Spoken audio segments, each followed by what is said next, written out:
merci pour ce formidable accueil.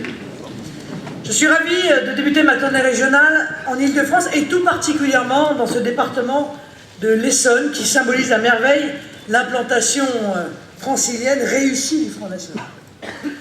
Je tiens à remercier notre tête de liste départementale, Audrey Guibert, qui effectue au sein de cette belle fédération de l'Essonne un travail remarqué et remarquable qui porte ses fruits au regard de nos résultats lors des dernières élections locales. Quelques chiffres quand même pour illustrer cette progression. Lors des élections régionales de 2010, les Patriotes faisaient 9,68%. Aux dernières départementales, nous avons passé la barre des 22%. Vous pouvez en effet l'applaudir car elle le mérite amplement. Alors, cher Audrey, je sais que tu aimes les défis. Eh bien, je compte sur toi et sur ton équipe pour battre un nouveau record en décembre.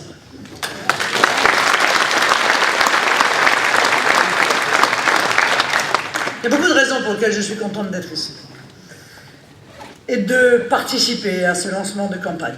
Campagne d'ailleurs qui a déjà largement démarré sur le terrain. Vous avez pu, je crois, vous en rendre compte. Campagne offensive de notre tête de liste, Valéran de Saint-Just.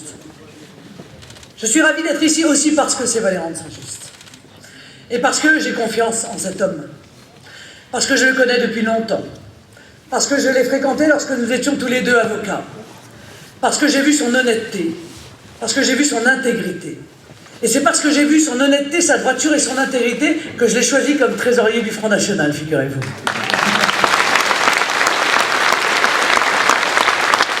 Je pense que vous avez beaucoup de chance. Beaucoup de chance d'avoir à la tête de cette campagne un homme d'une aussi grande qualité et d'une aussi grande pugnacité que Valéran de Saint-Just.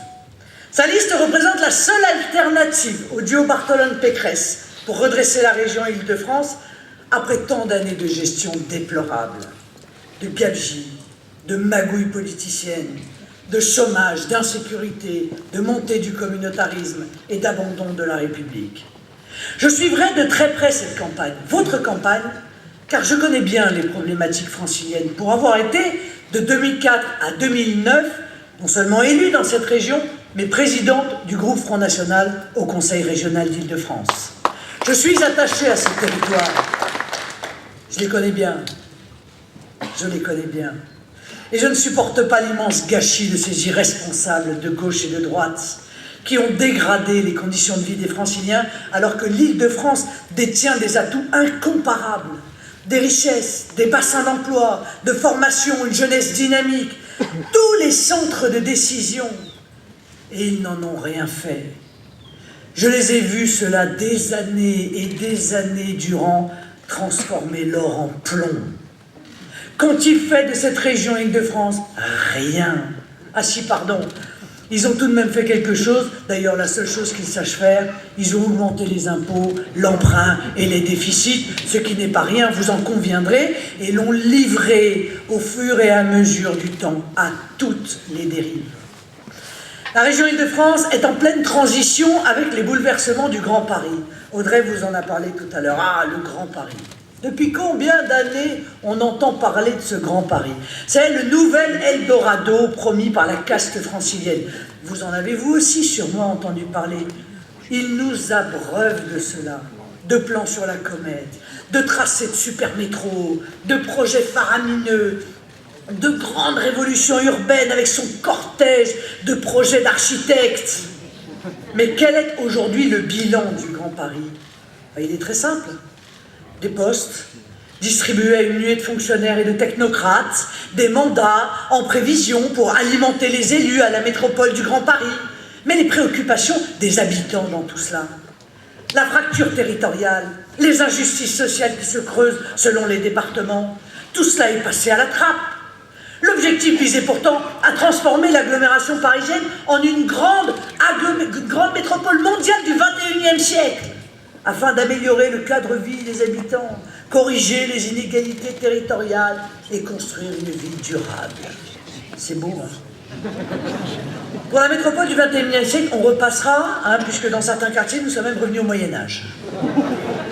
Pour votre cadre de vie,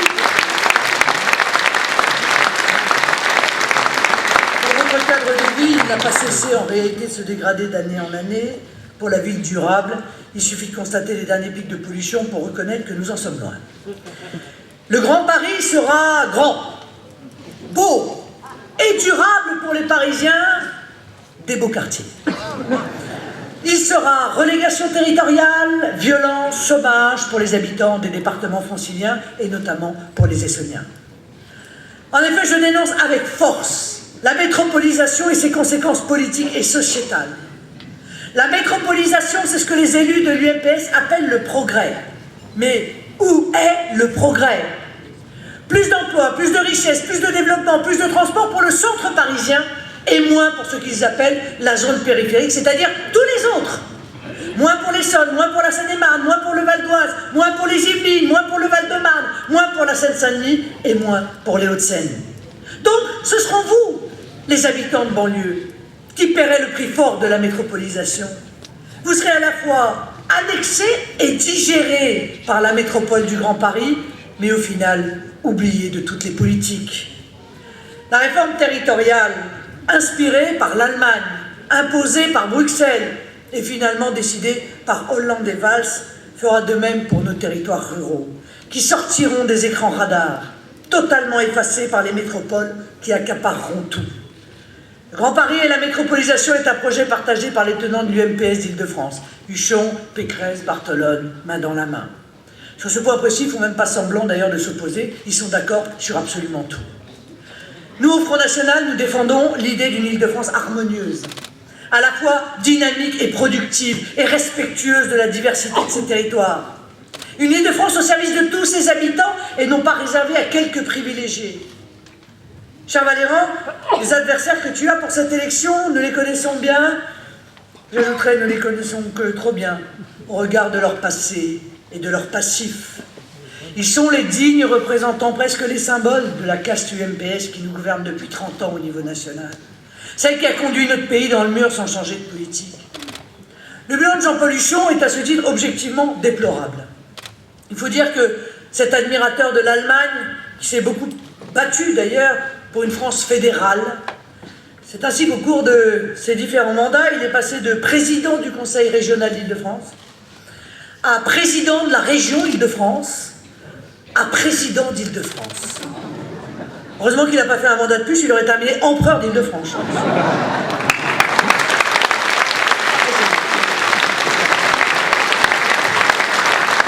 Quant à M. Barthelone, bon, chacun sait, c'est le candidat de François Hollande, mais il est aussi, comme l'a rappelé Valéran, le président de l'Assemblée nationale. Il n'a pas cru bon de démissionner et de quitter le perchoir pour éviter la confusion des genres, habitude de nos élites. Non, il gardera son mandat de député jusqu'au bout, cela peut toujours servir en cas de défaite quand même. Tant et si bien d'ailleurs qu'il fait campagne avec son écharpe de député dans son bureau de l'hôtel de Lassay au Palais Bourbon. M. Barthelone, c'est le candidat par défaut, il fait semblant de jamais vouloir y aller, et puis pour finir, il y va toujours. Il est soi-disant candidat pour rendre service à son camp, ça veut tout dire. Il a remplacé Ségolène Royal pour prendre la présidence de l'Assemblée nationale en 2012, et aujourd'hui, pour apaiser les divisions au sein du PS, il s'est dévoué pour se porter candidat. Claude Barthelone, c'est aussi, comme on vous l'a rappelé, l'ancien président du département de la Seine-Saint-Denis. Alors qu'a-t-il fait à la tête de son département de 2008 à 2012? Eh bien, il a augmenté les impôts de 65%. Il a donc pris 750 millions dans la poche des habitants. Il a supprimé les aides à la jeunesse pour l'achat de la carte imaginaire. Il a supprimé les subventions pour les places en crèche. Il a augmenté la carte de transport améthyste pour les personnes âgées et handicapées de 166%. Ah, ben oui, la voilà l'Île-de-France humaine que nous réserve Claude Barthelone. Des impôts et encore des impôts. Vous me direz que c'est une maladie socialiste, toujours plus d'impôts et toujours moins de services. Claude Barthelone n'a rien fait pour améliorer cette caricature qui est devenue d'ailleurs la Seine-Saint-Denis. Le communautarisme y est roi, les mosquées salafistes y poussent comme des champignons, l'insécurité est une gangrène jamais éradiquée. Pour acheter la paix sociale, on connaît bien leurs méthodes, les municipalités de gauche comme de droite, pactisent avec les racailles et les caïds, en échange de logements, d'argent liquide ou de postes en mairie, comme c'est le cas à Bobigny ou à Drancy, ville dirigée par des UDI, dont Jean-Christophe Lagarde. L'UDI, championne toute catégorie du communautarisme et alliée de l'UMP. Il faut quand même s'en souvenir, le dire et le redire. Barthelone, c'est aussi le roi de la dette et du clientélisme. On comput les communautés achetées par Don Barto dans le 93. Ah, le clientélisme est une gangrène. En effet, via les agences régionales, l'institution est une machine à clientélisme, je vous rassure, bien huilée. Tout est fait pour alimenter les associations, les communautés ethniques et religieuses, afin, évidemment, de récolter les voix lors des élections. Normalement liées au développement économique, social ou culturel de la région, ces subventions servent bien souvent des buts électoralistes très éloignés de l'intérêt des habitants, et ce système s'est au fur et à mesure transformé en véritable gabegie. Mesdames et messieurs, chers amis, il faut le savoir, votre argent, l'argent de vos impôts, sert à alimenter toute une cohorte d'associations plus ou moins douteuses qui contribuent à laisser le pouvoir en place. En définitive, vous payez pour qu'ils se maintiennent au pouvoir. Chaque année en Île-de-France, ce sont plus de 500 millions d'euros, excusez-moi du peu, qui sont consacrés aux subventions. Autant dire que l'exécutif est assis sur un véritable magot qu'il n'hésite pas à dilapider à des fins clientélistes. De multiples subventions ne concernent en aucun cas la région Île-de-France, comme le soutien pour 200 000 € d'un plan climat à Dakar, ou les aides colossales apportées à certaines villes du Chili. Ah oui, il aime beaucoup le Chili, Huchon, j'avais remarqué ça. Alors, l'une des premières mesures du Front National, dans l'ensemble des régions d'ailleurs, sera de vérifier avec fermeté que ces subventions correspondent non seulement à l'intérêt régional, mais aussi regarder ce que font ces associations des subventions qui leur sont accordées, et faire la chasse aux veaux gras. Ces associations richissimes, mais qui viennent toujours réclamer aux guichets régionaux. Entendez bien qu'il existe des associations en Île-de-France qui viennent réclamer de l'argent public, mais qui ont des actions en bourse. Ils boursicotent. Et puis il faudra supprimer purement et simplement toutes les subventions aux associations communautaristes. Et là, croyez-moi, ça va faire des économies.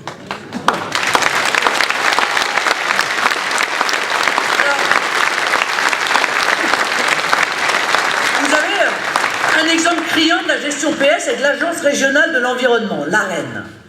91% financé par la région quand même. Seulement 12% utilisé pour les actions. Il y a 12% d'actions. Et le reste, c'est de la communication et des subventions. 49% consacrés aux frais de personnel. Donc 49% pour, en gros, bien souvent, l'armée de réserve militante du PS. Le comité régional du tourisme est également une machine à piston pour les élus franciliens et leurs familles. Ce comité régional du tourisme, dans la masse salariale, a juste augmenté de 300% en quelques années. Ou encore le CRIPS. Ah, on se souvient du CRIPS, hein, Jean-Michel, on l'a vu passer plusieurs fois. Hein. Où l'on place les collaborateurs, les proches, enfin bon, ceux qui sont battus, ou les copains de ceux qui sont battus. Le Parti socialiste, en fait, tient à la région grâce à cette politique clientéliste. Et il faut que vous soyez conscient qu'une défaite du PS en décembre prochain entraînera la fin de ce système scandaleux. Avec des centaines d'emplois clientélistes attribués à des militants ou à des proches et payés par vos impôts, la victoire au régional est donc pour eux une question de vie ou de mort financière. Derrière les belles phrases et les grandes valeurs dont ils vous parlent, il y a juste pour eux une question de survie du système pourri qu'ils ont mis en place.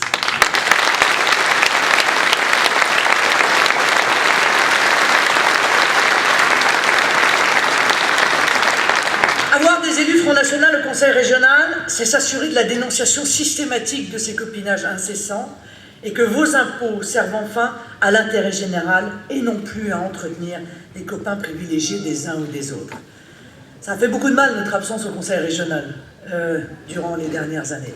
Car lorsque le Front National n'est pas là, les souris dansent. Et je pense que le retour massif du Front National va être une très, très mauvaise nouvelle pour eux. L'Île-de-France humaine promise par Claude Barthelone, c'est donc un réseau de militants, d'affidés, d'élus locaux, de présidents d'associations, d'imams, qui reçoivent vos impôts en échange de services électoraux, parce que les élections se gagnent avec vos impôts. Alors voulez-vous mettre fin à ce système clientéliste? Voulez-vous en finir avec ces pratiques archaïques? Voulez-vous donner une leçon à ces corrompus? La solution est extrêmement simple. Votez massivement pour la liste soutenue et présentée et conduite par Valérie de Saint-Just.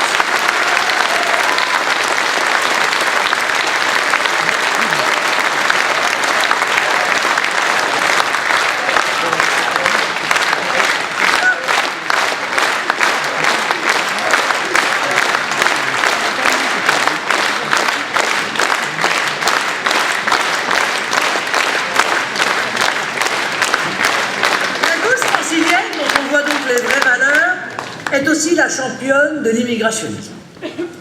La maire de Paris, Anne Hidalgo, projetait d'installer Sangatte en plein cœur de la capitale. Mais les bobos parisiens, si prompts à nous donner des leçons d'humanisme et de tolérance, n'ont pas supporté l'idée de voir la misère humaine devant leurs fenêtres. L'accueil des migrants, oui, mais pas chez eux, chez vous c'est mieux. Alors, vous n'avez peut-être pas entendu la dernière d'Anne Hidalgo, donc accrochez-vous bien. Anne Hidalgo, maire de Paris, capitale de la France, souhaitait il y a quelques jours la bienvenue aux migrants dans un tweet en arabe. Ben oui, ben plus rien ne les arrête. Je lui conseille même d'ailleurs peut-être de se voiler pour accueillir dignement les clandestins musulmans.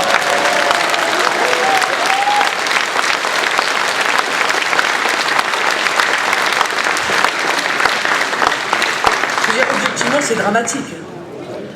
En fait, c'est l'assimilation à l'envers. C'est vous qui êtes sommés d'adapter votre mode de vie à l'immigration massive. Et leur vivre ensemble est devenu un vivre comme eux. Emmanuelle Corse, la patronne des Verts, elle veut faire de l'Île-de-France, on l'a dit, la région refuge, soutenue par le PS qui va proposer une mesure en ce sens au Conseil régional. Barthelone a parlé de région fer de lance, l'accueil chez vous, hein, pas chez lui. Hein. D'ailleurs, on pourrait peut-être lui suggérer naïvement à M. Barthelone de pousser sa générosité jusqu'à ouvrir les 385 mètres carrés de sa villa d'architecte sur les hauteurs du Pré-Saint-Gervais aux dizaines de milliers de migrants qui souhaitent parvenir.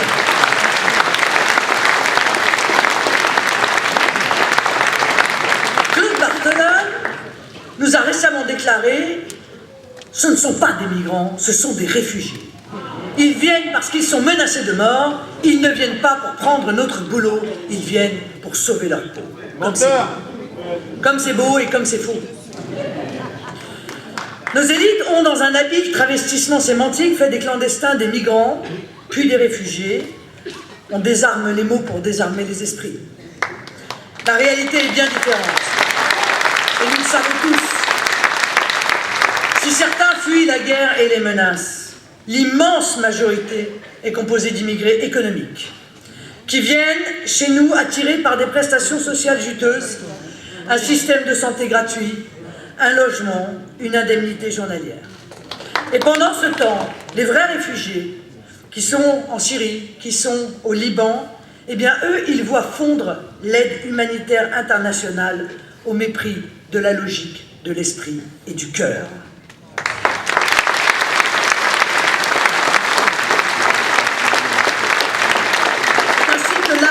De réfugiés, ils envisagent de baisser de 30% les rations qui seront distribuées. Voilà pourquoi notre pays marche sur la tête. Parce qu'en toutes circonstances, ils prennent les mauvaises décisions. Nous sommes confrontés à une immigration d'installation qui n'a rien de provisoire. Ils le savent bien, mais ils vous désarment en vous faisant culpabiliser. Ils vous parlent de générosité. Mais le sont-ils pour les Français? Pour les Franciliens? Non. Ils parlent de logements mis à disposition, mais que font-ils pour résoudre la crise du logement en Île-de-France? Rien. Qui osera dire que le logement en Île-de-France est saturé par l'immigration? Eh bien nous sommes les seuls à le dire parce que c'est la réalité.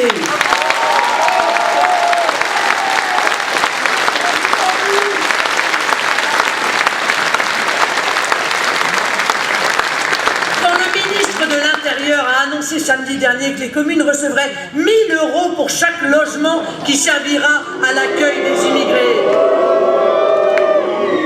Quand il était là avec des hauts responsables, des candidats de tête de liste UMP qui applaudissaient M. Valls faisant ces annonces. D'ailleurs, dans le prolongement, M. Valls a indiqué que de nouvelles places pour les clandestins allaient être multipliées dans les communes. Quand Julien Sanchez, le maire de Beaucaire, est venu au milieu de cette assemblée de 600 maires, venus sans l'avis de leur population, indiquer qu'ils étaient prêts à accueillir des clandestins, bien souvent des maires qui n'ont pas réussi au cours des années à créer une seule place d'urgence pour les habitants de leur propre ville. Quand Julien Sanchez est venu porter la parole de la France patriote, c'est le préfet de région qui a essayé par 2 fois de lui arracher le micro. Voilà dans quelle démocratie nous vivons. Eh bien, je vais vous dire moi ce que je pense des annonces de M. Valls. Je pense que ces annonces sont un véritable scandale. À l'heure de la crise du logement, le budget de l'accueil des migrants explose quand celui des aides pour les Français baisse dramatiquement. Regardez ce gouvernement qui, depuis des mois, et avant lui, celui de Nicolas Sarkozy, venait nous dire qu'il fallait qu'on se serre la ceinture, qu'on avait une dette trop importante, qu'il fallait mettre en place l'austérité, qu'il fallait baisser la dotation aux communes, qu'il fallait dérembourser les médicaments, qu'il fallait geler le barème de l'impôt sur le revenu, qu'il fallait créer 80 taxes, depuis l'arrivée au pouvoir de Nicolas Sarkozy. Et les mêmes qui sont venus dire ça pendant des mois et des mois, sur un claquement de doigts, ils arrivent à trouver des millions pour pouvoir accueillir des clandestins et leur accorder ce qu'ils n'ont jamais accordé aux Français.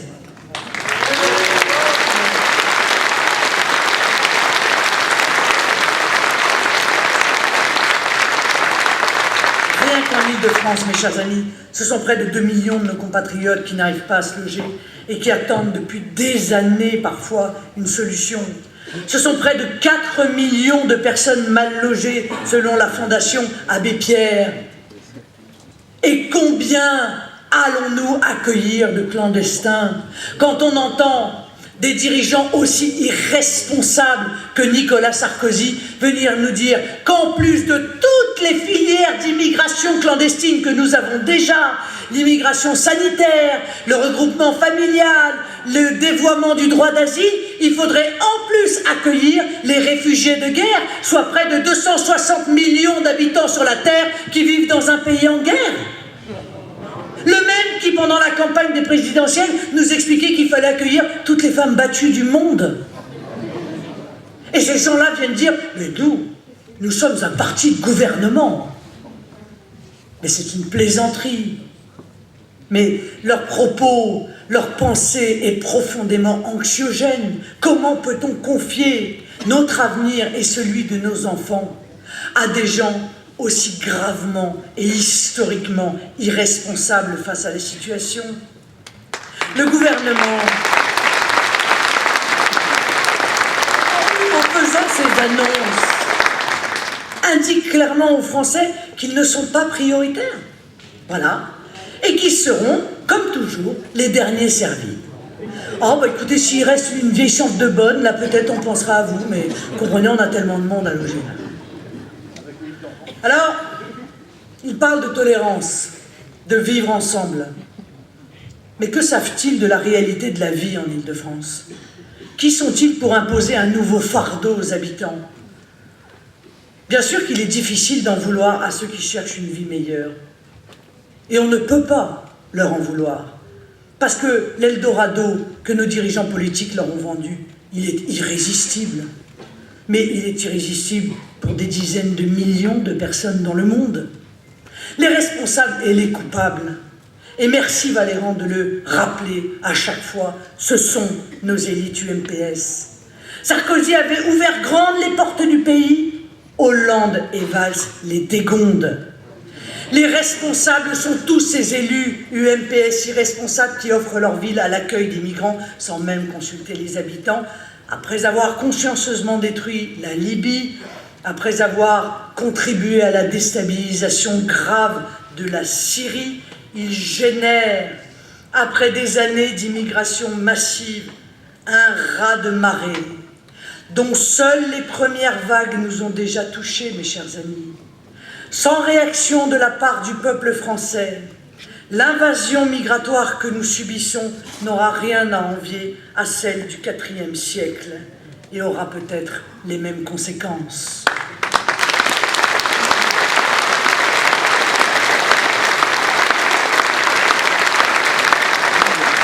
Mais rien n'arrête nos politiques, ni les 7 millions de chômeurs, ni les 10 millions de pauvres, ni le risque de déflagration de notre société. Nous ne voulons plus accueillir d'immigration supplémentaire et d'ailleurs, nous ne le pouvons plus. Il faut arrêter immédiatement cette folie qui va déstabiliser et ébranler profondément notre pacte social, nos libertés et notre identité. Alors oui, n'en déplaise à M. Barthelone, les migrants qui arrivent en Île-de-France vont rechercher des emplois que vous n'avez pas, les prestations sociales que vous n'avez plus, les logements que vous recherchez désespérément. C'est ainsi, c'est mathématique. Ils recevront les subventions de la région et le soutien des associations qui ne s'intéressent pas aux Français. On était cet après-midi avec Valérie de Saint-Just au Moulin de Vaux, qui se situe sur la commune d'Auvers-Saint-Georges. L'établissement du Moulin de Vaux est un parfait exemple des ravages de l'immigration sauvage et de ses corollaires en Île-de-France, jusque dans les zones les plus reculées, souvent choisies par leurs habitants spécifiquement pour fuir ces mêmes problématiques en proche banlieue. La politique volontaire de répartition du fléau migratoire, vous savez, la politique de peuplement chère à M. Valls et à M. Raffarin, mais celle-ci, elle rattrape toujours plus loin ceux qui pensaient pouvoir y échapper par un éloignement volontaire ou subi. Et cette politique, elle menace clairement notre cadre de vie. Que les choses soient claires, aujourd'hui, plus personne ne sera à l'abri, puisque dans le plus petit village de France, ils envisagent aujourd'hui de venir, sans votre avis, implanter une immigration clandestine. L'utilisation de l'argent public pour financer l'accueil des immigrés se fait comme souvent, d'ailleurs en toute opacité. Et c'est vrai, pour le Moulin de Vaux, on cache, on met des paravents, on ne veut pas que vous sachiez en fait, ils ont un peu honte de ce qu'ils font. Hein, et puis ils se disent qu'électoralement, c'est peut-être pas très porteur. Alors ils le font, mais ils le cachent, c'est encore pire. À la limite, ils seraient tonitruants et ils expliqueraient que c'est leur position et qu'ils l'assument, mais même pas. Même que ce soit le PS ou que ce soit l'UMP, ils font leur coup en douce. Les conséquences visibles de l'immigration sur le cadre de vie, auparavant paisible du secteur, sont évidentes. Et le cadre idyllique ne saurait être ici incriminé. Délinquance exponentielle, fondamentalisme, effondrement du niveau scolaire, dépréciation de la valeur des logements et fuite des riverains qui en ont la possibilité. Les autres devant subir dans la quasi-indifférence des pouvoirs publics, malgré une claire prise de conscience des nuisances importantes causées par le site et ses occupants dans tous les domaines. Vous croyez qu'ils en tirent les leçons? Non, ils veulent multiplier cela. Claude Barthelone a ainsi déclaré qu'il préférait perdre l'élection plutôt que de suivre les sondages qui disent que les Français sont opposés à l'accueil des clandestins.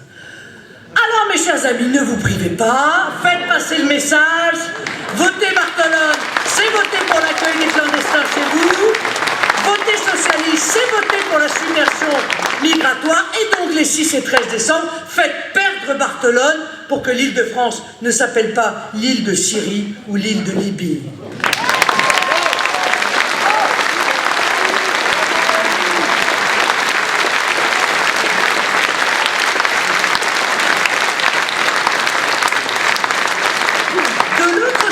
Mais finalement du même bord, Valérie Pécresse, candidate de Les Républicains, de l'UMP, fait semblant de s'indigner, surtout depuis qu'elle s'est rendue compte qu'il y avait des élections.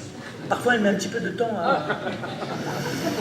Donc elle enchaîne les mensonges et les postures, et Madame Pécresse, d'ailleurs, indique qu'elle s'oppose à la préférence étrangère, alors qu'elle a voté donc en 2012 la réduction de 75% du pass Navigo pour les clandestins. Avant de découvrir en 2014 que 2014 c'était avant 2015 et il lui semblait bien qu'en 2015 il y avait des élections régionales. Alors là du coup elle a voté contre. Donc les clandestins payent 25% du pass Navigo. Et vous,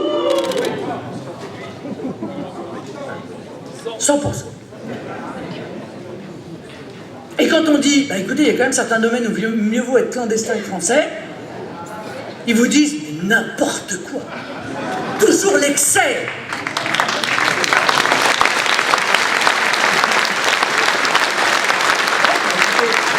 Moi, quand je vois les logements d'urgence, quand je vois les transports en Île-de-France, quand je vois l'aide médicale d'État, avec des soins intégralement gratuits pour les clandestins, bah oui, je me dis qu'il y a quand même de plus en plus de domaines dans lesquels on est mieux traité quand on est clandestin en France que quand on est français.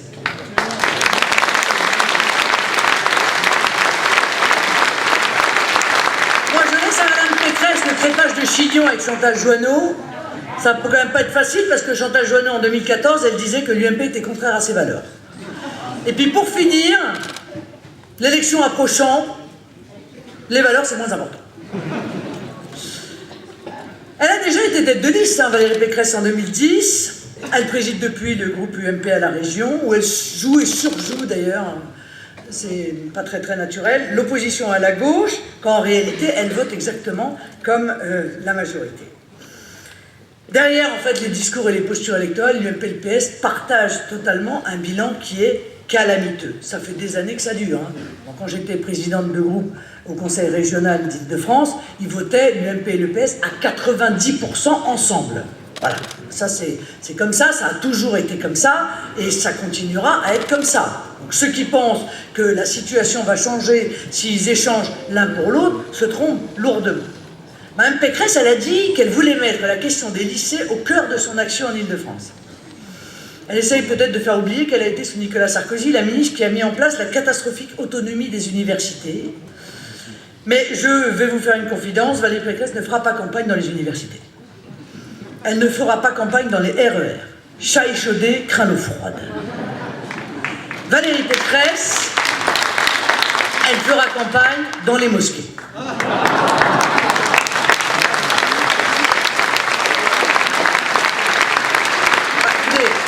C'est en tout cas, en juillet dernier, ce qu'elle a fait. Elle a été prise en flagrant délit de racolage actif des musulmans de Seine-Saint-Denis. Et elle a eu cette phrase surréaliste. Il faut résoudre la question des lieux de culte et des écoles confessionnelles, car on doit pouvoir donner aux musulmans la même chose qu'aux Français et aux Juifs. Je pense que le CRIF devait faire la sieste. C'est quand même une phrase terrible, qui révèle la pensée de cette bourgeoise du communautarisme. On apprend donc que les musulmans et les juifs ne sont pas des Français. Ben, plus communautariste et plus insultant d'ailleurs, tu meurs. Même Claude Barthelone, je crois, n'aurait pas osé. Vous le voyez, chers amis, nul ne pourra compter sur Valérie Pécresse pour s'opposer à ces dérives terribles qui font tant souffrir les Franciliens. Le constat est affligeant et les perspectives pour la région ne sont pas bonnes. Ces gens-là n'ont aucune idée, aucune volonté d'agir pour la région. Ils sont en quête de place, de poste, de rente et de pouvoir et règnent sur leur prébande comme les naufragés de Jéricho sur le radeau de la Méduse. En décembre prochain, avec votre bulletin de vote bleu marine, vous avez le pouvoir de dire stop. C'est un pouvoir considérable. Vous avez l'occasion de renvoyer tous ces incapables chez eux et de les chasser des places qu'ils occupent depuis trop longtemps.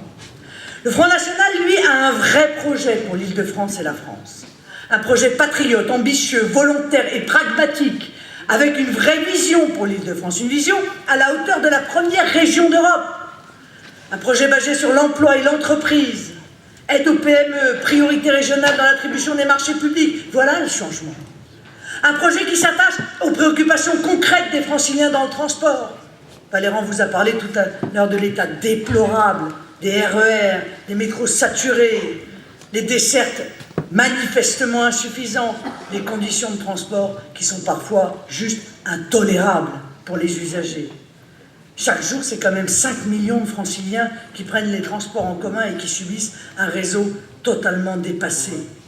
Alors oui, Valéran a parfaitement raison quand il considère qu'il faut réaffecter les sommes faramineuses du Grand Paris Express vers la rénovation réelle du réseau existant. C'est ça que les Franciliens attendent. Notre priorité sera aussi la sécurité, qui est l'une des premières préoccupations de nos concitoyens. En mettant des forces de sécurité dans chaque gare, en surveillant les abords des lycées, en agissant systématiquement là où la région le peut, en faisant pression sur l'État pour réinvestir les quartiers abandonnés à la loi des racailles, au trafic de drogue, à l'islam radical, en rappelant que nous voulons rester français en France.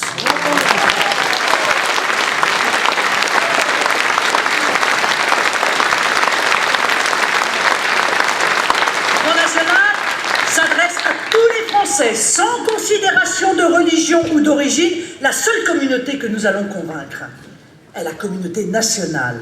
C'est la seule que nous reconnaissons, c'est la seule qui existe dans la Constitution.